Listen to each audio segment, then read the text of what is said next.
This is an ABC podcast.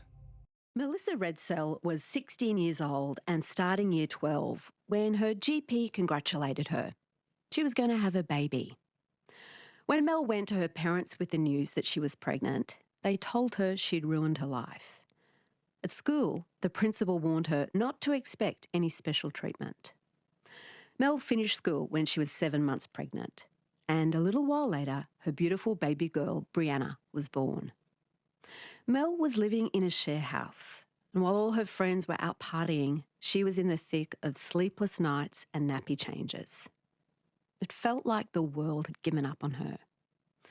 But when her daughter was 10 months old, Mel decided to make a big change and to prove the world wrong.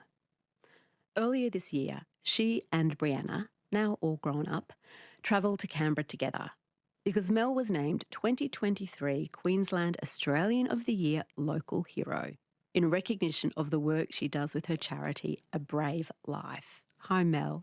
Hi, thanks for having me. It's our pleasure. Tell me about the street you grew up on as a kid in Townsville. What was it like?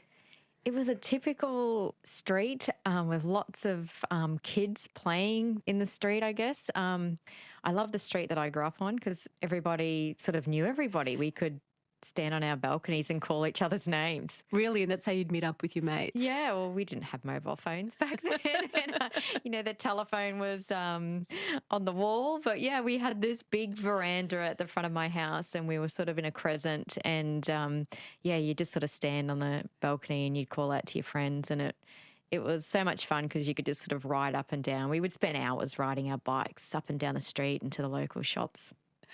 How do you think your family of 3 kids and your mum and dad looked from the outside?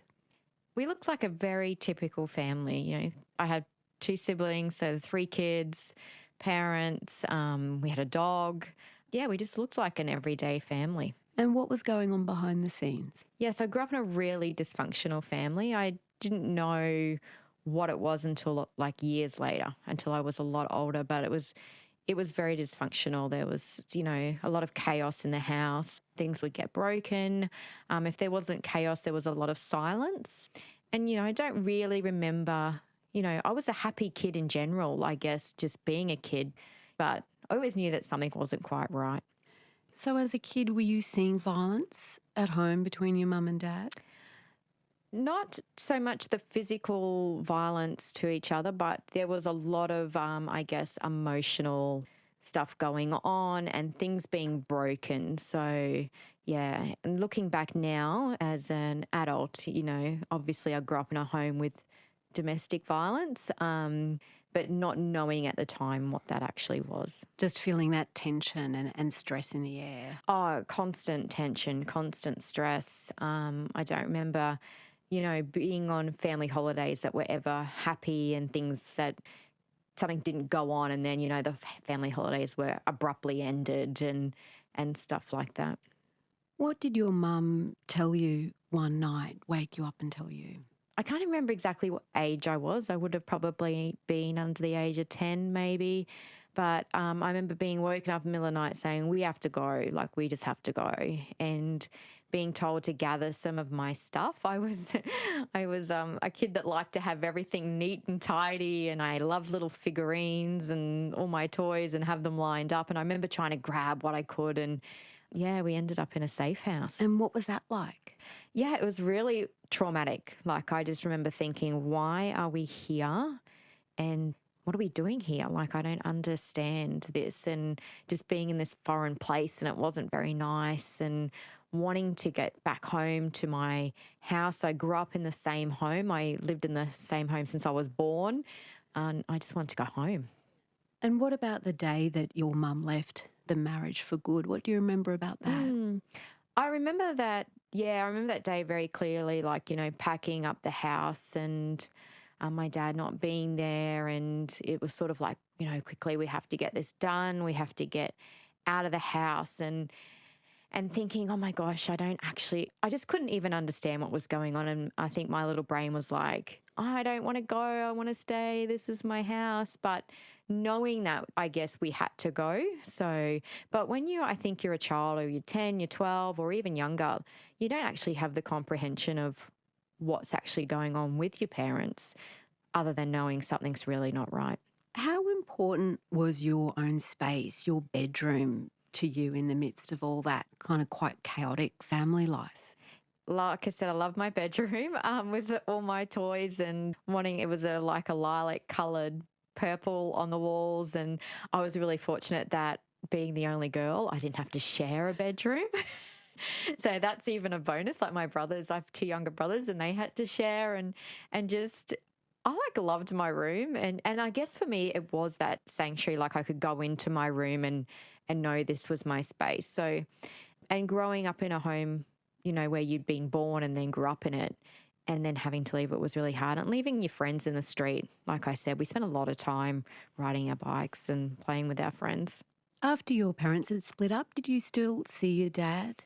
Yeah, so we would go back and forth, between mum and dad. So your typical kids that come from a divorced home.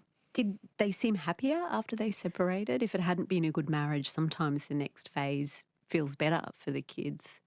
I wouldn't say it was happier. I still remember it just being a very sad time. I think, just sort of seeing what your parents are going through and realising that they're sad and you can't fix it, and then wondering, did I do something? Was, I think kids from divorce or parents that separate, sometimes you wonder, could I have done something better or different to, so that my family wasn't split in two? What about high school for you, Mel, by the time that came along? How did you fit in that world? I always felt like a bit of a dork at high school. I always say I wasn't overly popular at school. And I remember the start of year 9, I was like, I'm going to cut my hair really short and perm my fringe. And it was like, Great choice. It was the worst haircut. And I was like, thought I was just so cool and rocked up to year 9. And like year 9's like the worst year that you could possibly do anything. And thinking, oh my gosh, I look so bad. But I'm like, but then I thought I was cool. So I was a typical 13, 14-year-old. But I guess really just wanting to fit in. I think growing up in chaos as a child and just wanting to be at high school and it being a new chapter and wanting to just fit in with my friends and peers. What about boys? How confident were you around boys as a teenager? Not confident at all. Like I said, I wasn't very popular. So yeah, no, I wasn't very confident with boys, or, I didn't have a boyfriend at the high school that I was attending. So who did you meet when you were 15 who changed the way you felt about boys? Yeah, I met a guy called Jack, and he was the first guy that I sort of met and was really interested in. And I just remember thinking, he was a couple of years older than I was and wasn't at the school that I was at. And I just remember thinking, oh, wow, someone's actually paying me attention. Like I said, I didn't have boyfriends at the high school I was attending. So meeting him, I guess, made me kind of feel special and didn't feel so dorky. Emotions can be so big at 15. Did you fall pretty hard for him? Yes, definitely. Hook, line and sinker, I say to people. I think especially, when you're 15, like you said, you meet a guy or a girl or, either way, and you just that attraction, and being a teenager, you think that's your whole world. So at 16, Mel, what was happening with you physically that thought, I'm going to go and pay a visit to the GP? Yeah, so I had been seeing Jack for a while. Obviously, I thought it was quite serious, but it was a little bit on and off, I guess, on his part. I was just starting year 12. I was 16. I'd been sick and thought that maybe I had a vomiting bug, so sort of couldn't keep anything down. So I just went off to the GP really naively, really thinking, oh, there must just be something. I must have a bug or something like that. And what did they ask you to do, the GP? Yes, the GP's like, asked about my symptoms and then said, let's do a urine test. Let's see if you want to check to make sure you're not pregnant. And I'm thinking, well, there's no way I'm possibly pregnant. I was on the pill. I thought I was doing all the right things. So I thought there's no way that I could possibly be pregnant. And what did that doctor say when he looked at the results? Yeah, I'll never forget those words. And all these years later, the doctor said to me, "Congratulations, you're going to be a mother." And I felt like the floor could just literally open up at any second and just swallow me into it. What do you remember going through your head in that moment? You're completely shocked to hear that news. Complete shock and just, I guess, stunned, I guess would be the best word to put it. Like, lots of things are racing through your mind at that time. I'm like, what do you mean, congratulations, I'm going to be a mother? I'm like, my biggest decision was what I was going to eat for breakfast and what clothes I was going to wear on the weekend if I went and hung out with my friends. And I just remember thinking, I can't be anybody's mother. I'm literally 16 years old. And did the GP give you any options or support? What did they say for the next step for you? Yes, the GP gave me a lot of brochures. I do remember my cousin was out in the waiting room, so she had come with me to the GP, and I just remember being handed all these brochures and the GP saying, "Oh, you just let us know what you want to do with your pregnancy." And I was like, I don't actually, what do you mean do with my pregnancy? I think I didn't even understand that. What were my options when it came to being pregnant at 16? Who did you tell first after your cousin who was there with you? Who did you confide in? Yeah, so we went and saw Jack after I found out that I was pregnant at the GP. So he obviously was the first person that, after my cousin, that I told. And how did that conversation go? He was really shocked as well. And I think he wasn't expecting that conversation. And again, there was lots of questions back to me like, well, what are you going to do with the pregnancy? And I'm thinking, okay, yeah, what am I going to do? I don't actually know. Like, I felt like those first sort of days or the day and the days after, there was a lot of questions about what are you going to do? You know, what are you going to keep the baby? You're going to end the pregnancy? You're going to give the baby up for adoption? And I'm thinking, I don't know. I don't know what I want to do. Had your parents known that you were sleeping with Jack, that you had that kind of relationship? No, I don't think so because I bounced between two homes. So my parents were sort of very busy living their own lives with stuff going on. So, you know, I sort of was left to my own a lot as a teenager. And yeah, I was like in between living at mum's and then I ended up back at my dad's. Were you scared about telling them, Mel? Oh, 100%. I was so scared, petrified. I think, you know, telling Jack was a lot easier than telling my parents. I think just not wanting to let them down. And I remember my mum saying to me, you know, you don't have sex until you're married. So, and I remember that playing over and over in my head thinking, how am I going to tell her that I'm actually pregnant? How did they react? Yes, I told my dad first because I was living with my dad, and I remember my dad he was upset, and he I guess was shocked as well. And again, it was that question, what are you going to do with the pregnancy? And, you know, Dad sort of said, depending on what, you know, you want to do, I can help you. If you want to have a termination, you know, we can get that sorted. Or, and again, I didn't really know what I wanted to do at that. I think my head was still swimming with the reality of being pregnant. What about your mum? Yeah, I told my mum over the phone. I was a little bit more scared to tell my mum in person, which is really weird. I don't know why, but I remember ringing her and telling her and just crying, and she was crying and we were both crying. And Was she angry? yeah, they were angry. Oh, Mel, it must have been such a hard time. And as you say, everyone's asking you what you're going to do. How did you reach a decision about that? How did you choose what to do? Yeah, I felt really overwhelmed with that. Like my mum, you know, her thing was I had cousins that had been adopted. So, you know, you could put the baby up for adoption. And yeah, so I ended up speaking with another cousin of mine because I just felt bombarded by what am I going to do? And I didn't know what I wanted to do really. But I think I just needed somebody to sit down with me and sort of look me straight and say, okay, these are your options, but what is it that you really want to do? And what are you comfortable doing? I think we can't make that decision for people. We actually have to let young women and guys come to that decision on their own. And I decided that the option for me was to continue with the pregnancy.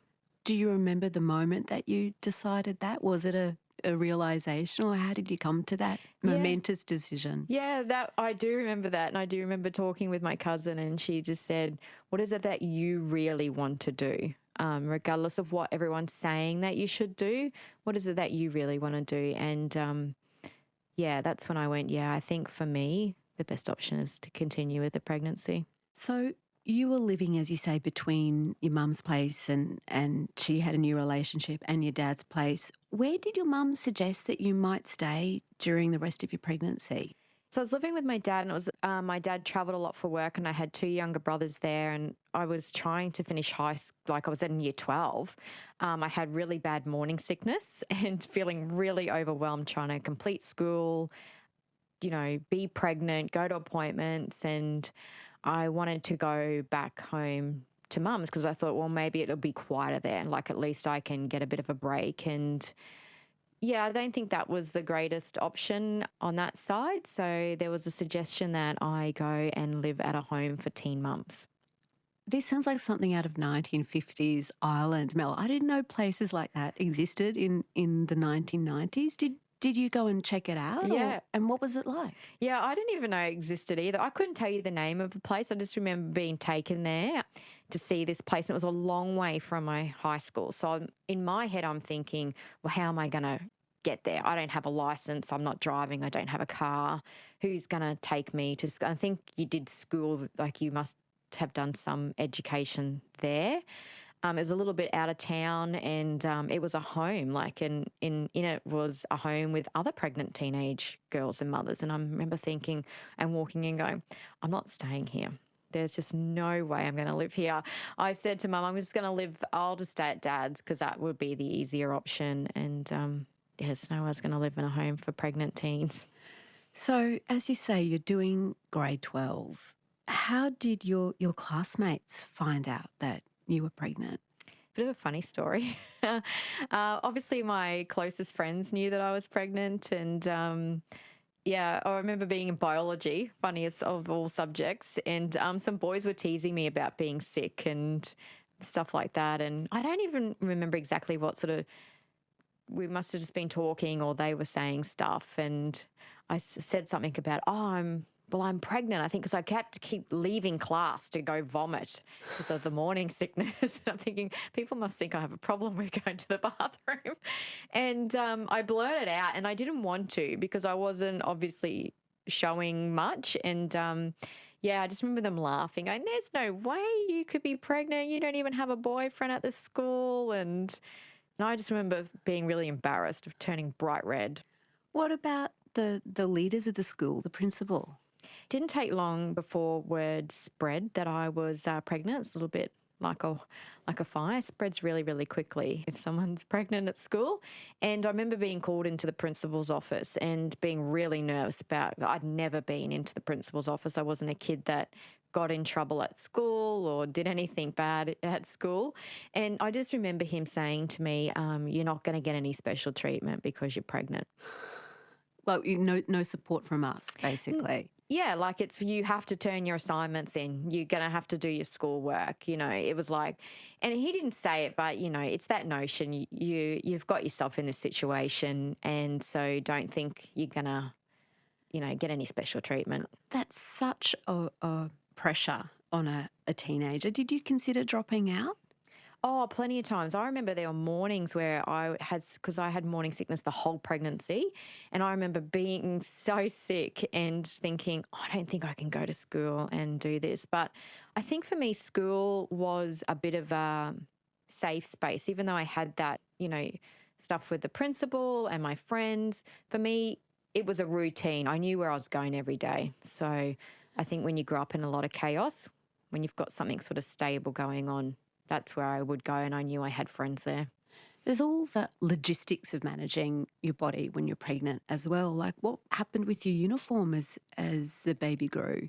Yeah, so I didn't fit uniform. So my auntie would make me maternity shorts and stuff like that. And I remember thinking, oh my gosh, I'm just standing out even more and more. And, you'd be walking up and down the corridors of the school, and it's not that you would hear exactly what people were saying, but you could tell they were like, talking about you. Because once you get on with your pregnancy and you're really showing. So and then you're not fitting in your school skirts and So much courage to walk those halls, I think, Mel. So much courage. yeah. Were any of the teachers sympathetic? Yeah, I had a really great English teacher, and I remember him saying to me, well, had English oral presentations. And what kid likes doing an oral presentation? I haven't met one that likes to stand up in front of their class and give an oral presentation. And I just remember thinking, well, I'm going to fail this subject because there's just no way. I was heavily pregnant. I'm like, it was one of my final exams. I thought, oh, there's no way I'm standing up in front of the class. It's bad enough walking around the school and then having to stand up. And he said to me, why don't you come back at lunchtime with your friend and, do your oral presentation, just him and my friend in the classroom. So I just remember that because, there's one little things of kindness, like, he didn't have to do anything special for me, but it's those one things that just stand out.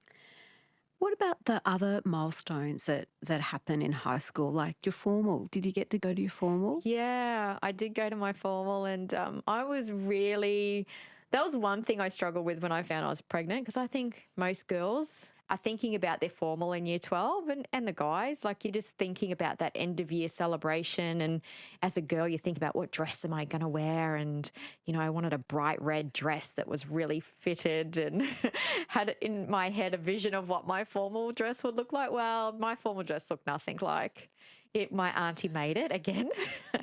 Very good auntie that would sew things.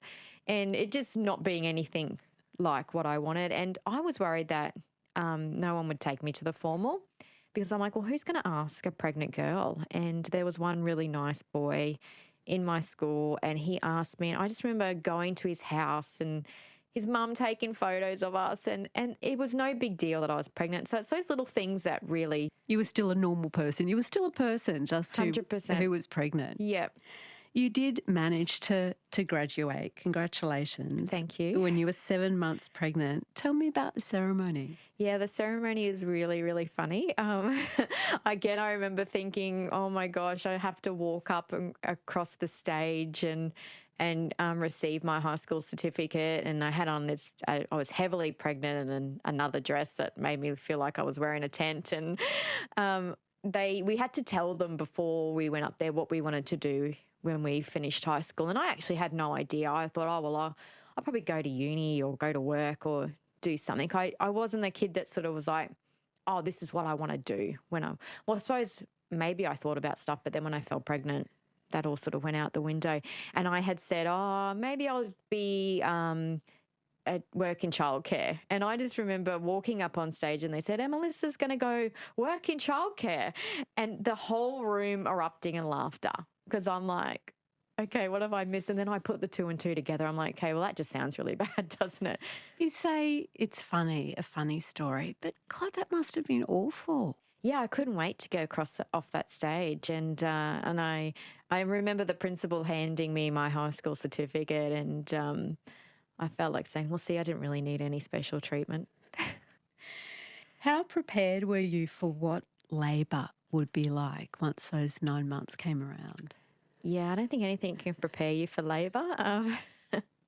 I think it's one of those things. I remember going to childbirth classes. That's one thing I did attend and thinking, oh, I'm not going to do anything of what they got going on there. They can just put me to sleep and wake me up when it's all over. That's what they can do.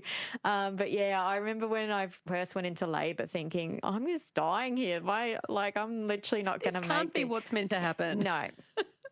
Yeah, it's certainly, and when you're young and you're scared and yeah, you can go to childbirth classes, but I don't think anything prepares you for those first waves of contractions that hit you. Did you have anyone with you, like your mum or a friend, when you gave birth? Yeah, so my mum, I did end up living back at home with mum before I had my daughter, and so my mum came with me, which was really good. And what do you remember about holding your baby for the first time?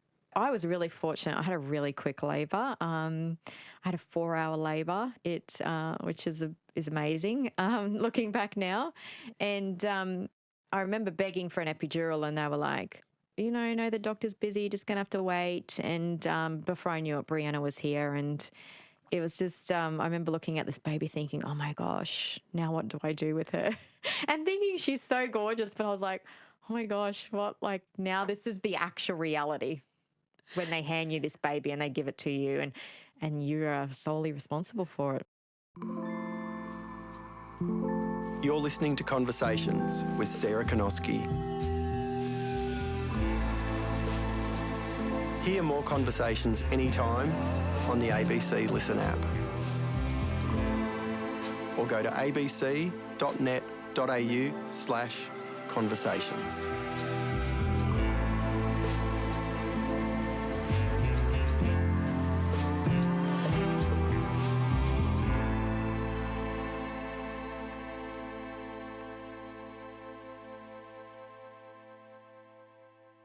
When you think back to those first weeks with Brianna, what images come to mind? What stands out? Oh, chaos, sleep deprivation, nappies. I did cloth nappies, washing nappies, lots of those things. And yeah, just being really overwhelmed with a baby. But this is actually my new reality.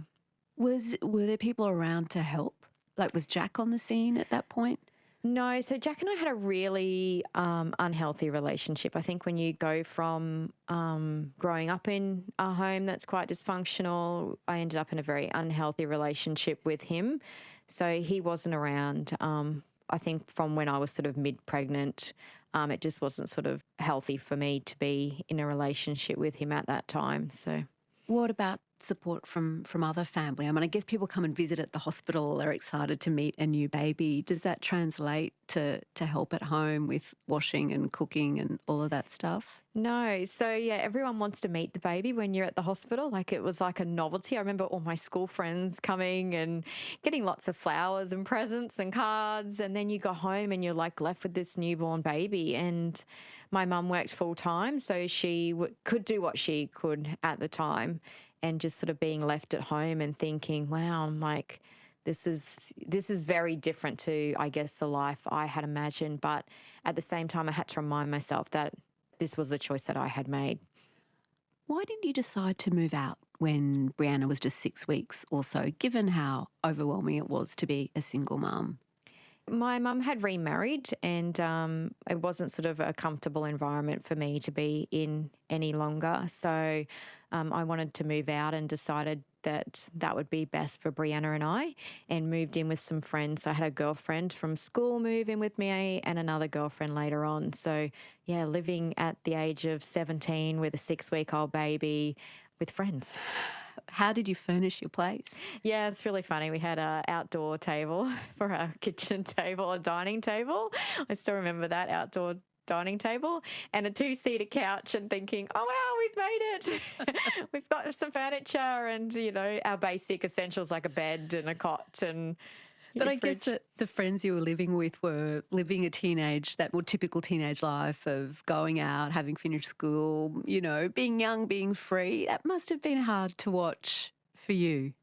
Very hard. Watching your friends sort of come and go. I think in the beginning, everybody was, you know, oh, we'll stay home and we'll hang out with you and really sort of consider it. But I guess then they want to go off and be teenagers. They want to. And I remember them one day, 2 of my friends were like, oh, we're going to go to the movies. Do you want to come? And I'm like, okay, I can't come because I have a baby. It was really hard watching them. And then I really struggled with, I want to be a teenager. I didn't turn 18 until she was 7 months old. So in my head, I was like, half of me wants to be a teenager and the other half of me, I have to be a stay-at-home mum or be at home with my daughter. And I did try to live a bit of a double life and it sort of backfired on me a bit. I was trying to go out and have fun with my friends and then realising, no, that's not working because I actually have to come home and look after a baby and do all those things and be responsible. And I think she was about 10 months old and I just felt like my world was spiralling out of control again. And I realised that I didn't want to live the life that I'd lived as a child. I think that was a big thing for me. There was a lot of chaos and there was a lot of chaos currently going on. And I just remember looking at my daughter and, you know, she's the cutest thing, biggest brown eyes and curly hair, and thinking, you know, she actually deserves better. She really does deserve better. So what did you do? Yeah, so I called up the local university because I was like, what am I going to do with my life? Like, she's 10 months old. I finished school. I've gotten through those first 10 months with a newborn and then a, you know, baby. and come to that realization that I'm actually not a regular teenager anymore. That's gone. I'm never going to get that back. So I called up the local university because I'd finished high school. I didn't, I wasn't an A+ student, but I'd gotten through high school. And I called up and I said to the guy, "Hi, I'd like to go to university. What can I do?" And how did they react? He was really lovely on the phone. He goes, "Oh, well, what would you like to do?" And I said, "I don't know. I have no idea. What can I do?" And he goes, "Well, you could become a registered nurse." And I said, "Okay, no worries. Sign me up." Decision made. Decision made. And he signed me up as a mature age student because I was I had turned 18. And I'm thinking, I don't think I'm very mature, but anyway. What about your family? What did they think of this new plan? Oh, they were shocked. Yeah, everybody was shocked. I think I shocked myself. Well, first of all, calling the university. I was the first person in my family to even enroll in university. So they were shocked when, what do you mean you're going to go and become a registered nurse? I don't even know what nurses actually did other than what I'd seen in the hospital when I had Brianna. How did you get to university on your first day? So I didn't have a car. I couldn't afford a car. So I would have to catch a bus to get to university. So I'd catch 2 buses. So I enrolled Brianna into family daycare.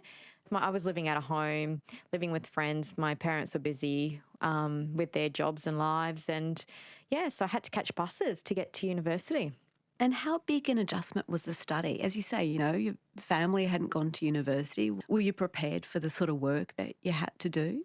No, not at all. I think because I just went into it so blindly and thinking, oh, well, this will be like high school, Like I said, I wasn't an A+ student, but I managed to pass all my subjects. And so I just assumed university was going to be like that. So I remember I felt very overwhelmed. I walked into, and James Cook University in Townsville, it's just a beautiful campus. It wasn't a big campus back then. And I just remember seeing these sort of bigger buildings though and thinking, oh, wow, I can't believe I'm actually here, and trying to figure out which classes do I need to go to. And then realising that when I came home, I had a baby, a toddler to look after, and trying to navigate the study. You didn't pass everything the first year? Well, like I said, I thought it was like high school, and I failed first year. First semester science. So I just thought it was like high school, that you just studied the night before a whole just semester. An all-nighter. Be fine. I'll be fine. Like, seriously, that's what I did in high school. So of course I'm going to be like, oh, well, I was busy. Like, I'd go to uni, then I'd come home, look after a baby, and then try to do some study. But I think I hadn't even got into that mindset of what university life actually looks like. And I remember going into that exam, and I remember the first question thinking, oh, there's no way I'm going to pass this. So I failed that miserably. And the university said to me, you actually can't go on to do second year science or some of the second year nursing subjects unless you actually have to repeat first year science and pass it to be able to continue. So I guess that's another point where someone might have dropped out. I've just thought, this is too hard. I can't do both. How did you get over that obstacle? Yeah, I remember feeling very devastated at failing. And I guess for me, it was that pressure that I felt from people, like, when people sort of said to me, you'd ruin your life, you'll never amount to anything. I was like, well, if I drop out now, that's just going to prove to them that, I actually have ruined my life. I can't actually be somebody's mother at 17. And I guess for me, I felt like then I'd be letting Brianna down as well. So I didn't want to let her down, and I didn't want to let myself down, but I also want to prove to everybody. So I kind of had a bit of a I'll show you kind of attitude. Could be a good motivator. Yeah, I think it was a great motivator for me because it sort of kept me going. And I was really fortunate that when I did enroll in university, I met 3 amazing young women. And one of them failed as well. So I was like, okay, well, that's okay. If she's failing, that's all right. We're just going to fail and we'll repeat this together. And they have remained my friends, and I am still in contact with them today. Yep. You'd been catching the bus, as you say, to drop Brianna off and then to get out to university. How big a deal was it the day that you got your driver's licence? Oh, I remember being so excited when I got my driver's license. So I didn't have anyone to teach me how to drive, and I was going to university and working a part-time job. Because I needed the money to pay for those extra things like driving lessons. And I think I actually ended up having extra driving lessons. I really liked my driving instructor, and her and I would just like spend the time talking. And I do remember when I got my license, I remember thinking, yes, I'm free. I can finally get a car, and I had to save up for a car. Where did you get your first car from? Yeah, so a friend of mine's mum was selling her car. So it was a 1975 Toyota Corolla. Classic. A classic. And it had more rust and stuff than you could poke a stick at. But I just remember it cost me like $400, and I'd saved this $400, and I was so excited. I was like, I'm going to buy my first car. And but it needed a little bit of work. It was like a weird greeny colour, and I was like, I want a really nice soft yellow.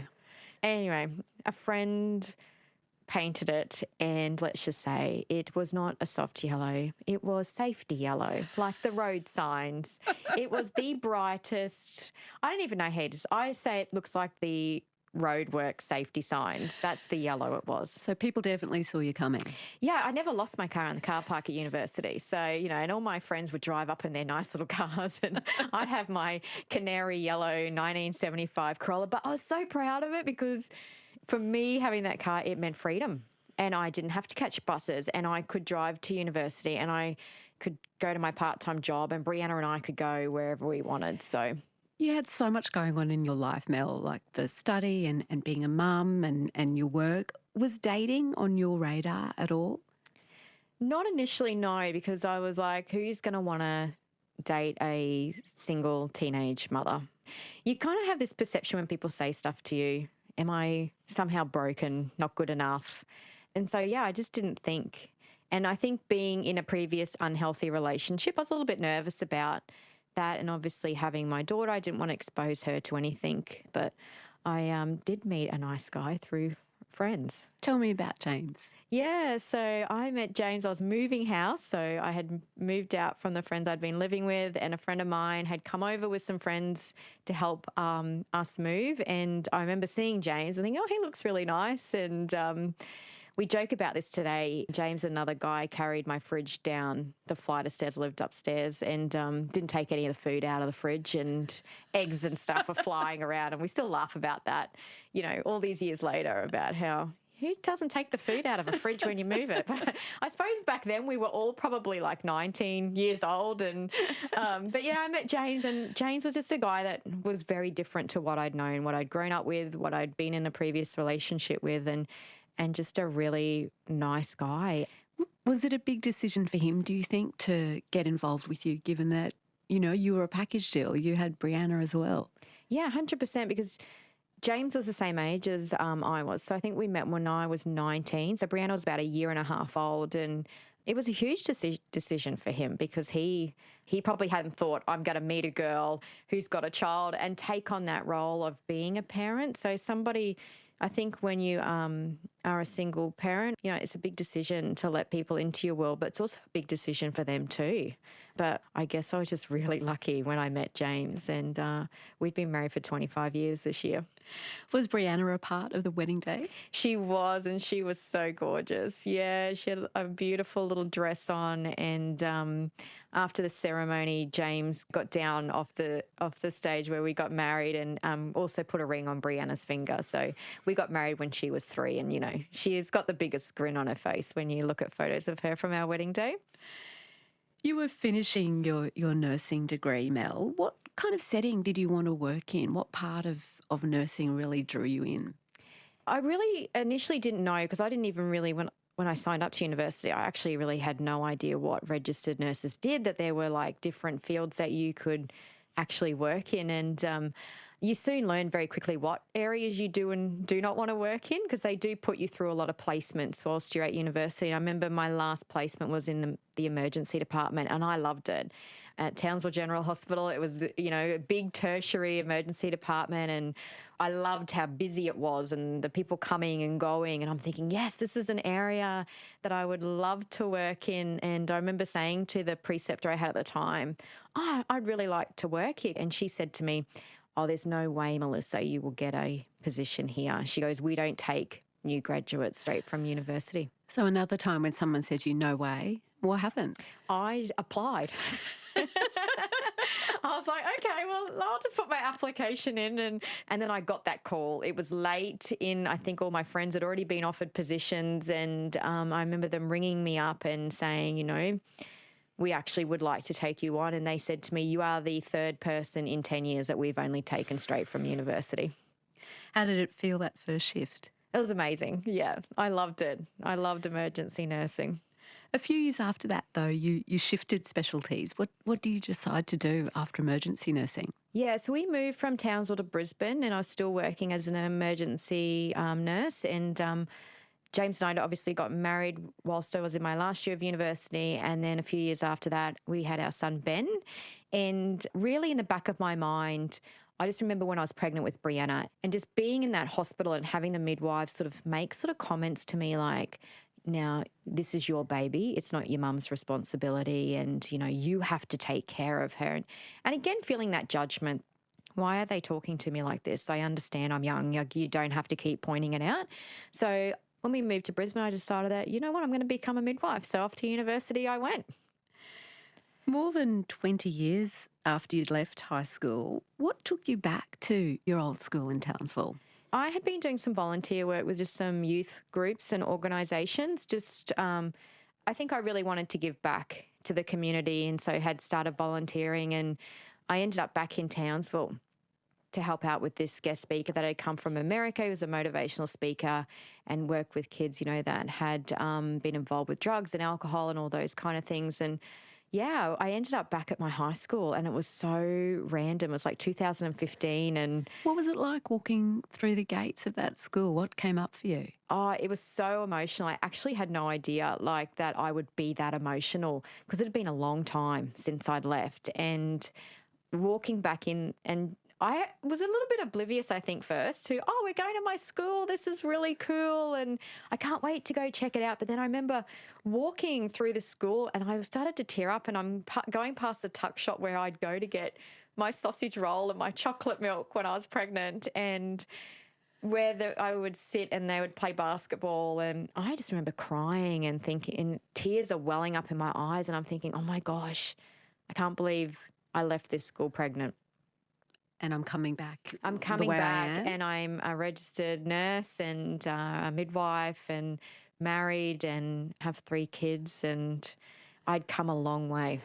That principal wasn't still there that you could go and knock on his door? No, I spoke to another principal, and, you know, he definitely wasn't there, the other one. And he had said to me, you know, a lot of kids is a lower socioeconomic area, and a lot of kids come from broken homes, and a lot of them don't finish school. So I think for me that sort of reinforced that, wow, the fact that I actually graduated high school 7 months pregnant was amazing. When you were working as a midwife, Mel, were you seeing other young mums that reminded you of yourself back at 17? Yeah, so the longer I worked in it, I was seeing those young mums come into the maternity unit and being young and not having essentials that they needed for their baby, but also just hearing comments from other midwives. Like sometimes people don't realise what they're saying, the little sly comments or that slight judgment, and thinking, wow, we haven't come a huge way, have we? We've come a long way in some areas, but, you know, there's still a lot of work that needs to be done. And seeing these young women that hadn't finished high school or didn't know what they were going to do. I suppose when you're pregnant, you're focused on having a baby. So, you know, you don't want people asking you, what are you going to do with your career? I mean, as you say, we like to think we've come a long way from judging women from getting pregnant at whatever age, but what sort of things were you hearing? What assumptions are still made about young mums that you've encountered? Yeah, the assumption is that, you know, they've done this to themselves. So it's kind of like you've made your bed, now you go lie in it kind of thing. So that's still out there today. I've heard shocking comments said to me, things like, hope you're teaching those girls to keep their legs closed. I hope you're putting contraception in those baby bags that we give out. And this has all been in the last few years. So we are still saying these things to young women, and the young women are still being told, what are you doing having a child young? You're ruining your life. When you had Brianna, how well equipped were you for all the just sort of necessities of looking after a baby? Like, what did you have in the hospital with you when you had her? Yeah, so I didn't have a lot. I remember when I was pregnant, no one was going to hire me. I didn't have a part-time job, and I didn't have any money really to buy things. And I was trying to scrape together what I could, but no one was going to hire a pregnant teenage girl, and I was ironing clothes. So I was doing baskets and baskets of ironing in the middle of summer in Townsville, heavily pregnant, but I was like, just so I could buy those essentials. So I really struggled with that. And then one day a friend of mine turned up to my house and she had a basket that someone had gifted her, and in it was like nappies and wipes and handmade clothes and baby wash. And I just remember thinking, oh, wow, that's so amazing. Like, why would somebody put something like that together and gift it to somebody they don't even know? So how did this all come together in your head as you were working as a midwife? What idea did you come up with? Yeah, so when I was working as a midwife, and I think going back to Townsville, I think sort of showed me how far I'd come. And then working as a midwife and seeing these young mums turn up struggling. They were coming to hospital with those grey shopping plastic bags and they barely had the essentials for themselves, let alone for their newborn baby. And my heart, I guess, broke for them because, they want to be just like the other mothers in the hospital. They want that nice nappy bag, or they want to be able to pull that stuff out for their baby. Just like the mum, a lot of our public hospitals, the rooms are shared, so people are seeing what other people have got. So I just decided one day I was going to start putting together bags with brand new newborn essentials and started gifting them out to people. When you describe putting together that bag of essentials for new mums, there's the practical value, but it sounds like there's also so much symbolic value in saying, you're just as important as any other mum in this hospital and just as worthy, and your baby's just as worthy. What kind of reactions do you get from young mums when you give them a beautiful bag full of things? Yeah, we get some beautiful messages back from young mums saying, I've felt like my life was over and then I got handed this baby bag and you really made my day and you made me believe that I could be a good mum.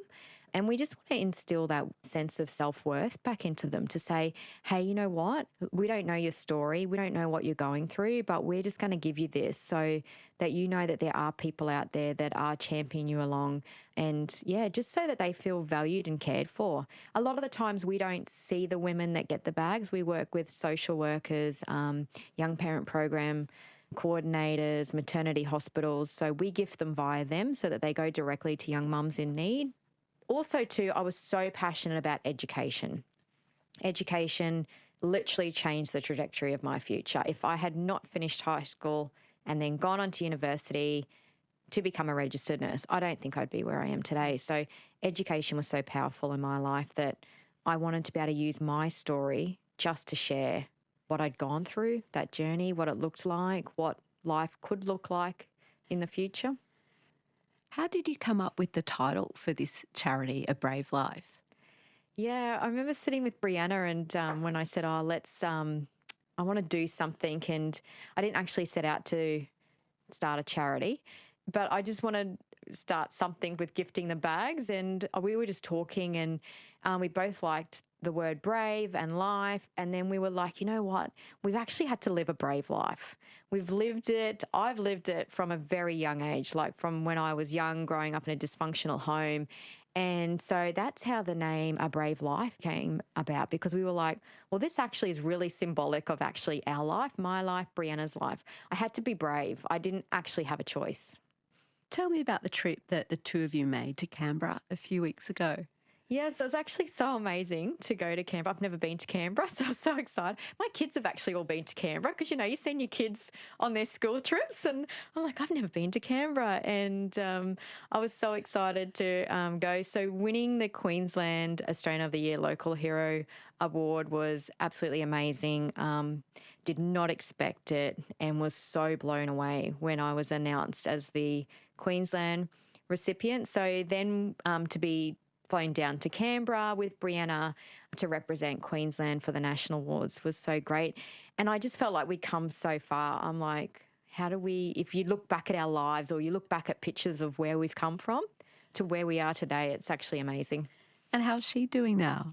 She's great. She's actually expecting her first baby. So I'm going to be, I say, a grandma. I'm not going to be a nana or a grandma, nothing against that. Too young. So she is expecting her first baby, her and her husband, later this year. So she's doing really well. When you look back at the photos of you at 17, Mel, when you're holding Brianna as a baby, What would you like to say to that young woman? I would probably tell her that it's going to be okay. I think there's so much uncertainty around having a child so young. And I would tell her that you haven't ruined your life. I would definitely tell myself that. And if I could go back in time and say, there's nothing wrong with you, because you do take on that perception or that feeling that I haven't quite met the mark. I've somehow stuffed up. And I would tell her, no, you haven't.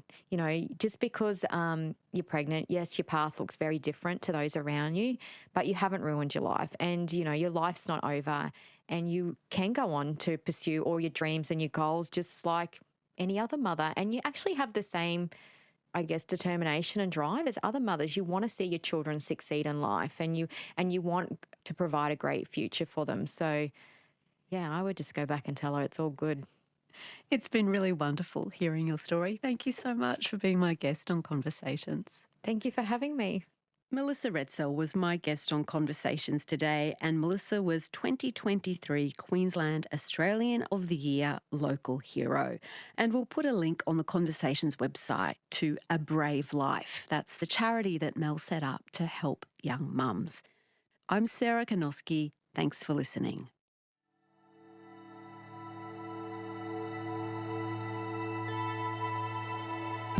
You've been listening to a podcast of Conversations with Sarah Kanoski. For more Conversations interviews, head to the website abc.net.au/conversations.